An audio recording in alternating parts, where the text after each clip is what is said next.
On the surface, nothing about Walter Briggs stood out. He was 68, wore the same brown hat every day, and walked with a slight limp from an old construction injury. He lived on Finch Street in a quiet town in North Yorkshire, England.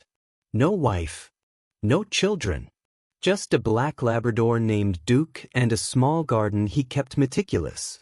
Neighbors called him Old Walt. Kids sometimes whispered that he was a war veteran.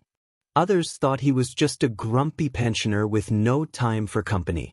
What no one really did was take the time to know him. Until the storm hit. It was late October, and the region faced the worst flood in 40 years. Torrential rains battered the town, swelling rivers, toppling trees, and turning streets into rivers overnight. Electricity failed. Roads disappeared. And in the chaos, it became clear that many elderly and disabled residents were trapped in their homes. Emergency services were overwhelmed. Boats couldn't get through narrow alleyways, and power lines made drone rescues impossible. It was then that something extraordinary began to happen, quietly, without announcement or expectation. Walter Briggs, armed with nothing more than an old inflatable kayak he used in his youth, began paddling through waist-high water at dawn. His first stop was Mrs. Yarrow, 92, who lived 2 doors down. She had a bad hip and was stuck without a phone. Walter knocked, carried her out, and paddled her down to the church hall where volunteers were gathering people. He didn't stop. House after house, day after day, for nearly a week, Walter worked. No gear, no spotlight, just a flashlight, thermos, and a jacket that was clearly not waterproof enough. He rescued 11 people in total. Some old, some sick, one blind. In one case, he used a rope to lower an oxygen tank from an upstairs window and waded through knee-deep sludge to secure it safely for its owner. Word spread.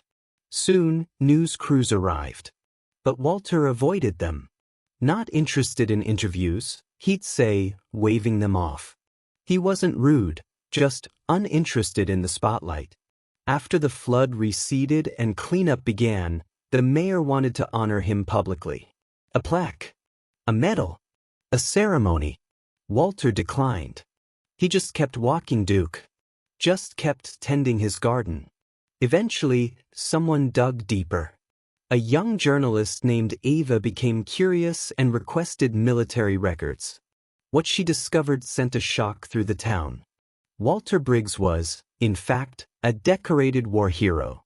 He had served in the Falklands, then Bosnia, and finally, in special operations in Northern Ireland. He had received 2 commendations for bravery, one for rescuing a fellow soldier under sniper fire.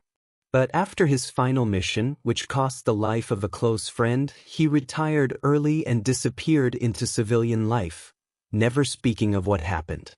Ava tracked him down and asked, "Why didn't you tell anyone?" Walter simply said, "Some things aren't medals. They're memories. And not all of them are good." She asked about the flood rescues. "I didn't do it to be a hero," he replied. "I just couldn't sit in a dry house while people drowned." A week later, the town gathered in the square. They named the newly rebuilt footbridge after him, the Briggs Crossing. Walter didn't attend, but Ava slipped a note through his door that evening. "You remind us what bravery really looks like. Quiet, relentless, humble." Years later, after Walter passed, Duke was taken in by a neighbor's family. In the garden behind his home, a small wooden bench was placed under the tree Walter loved most. To the man who never asked for thanks, only a paddle, a purpose, and a path. Moral: real bravery isn't loud. It doesn't need medals or fame.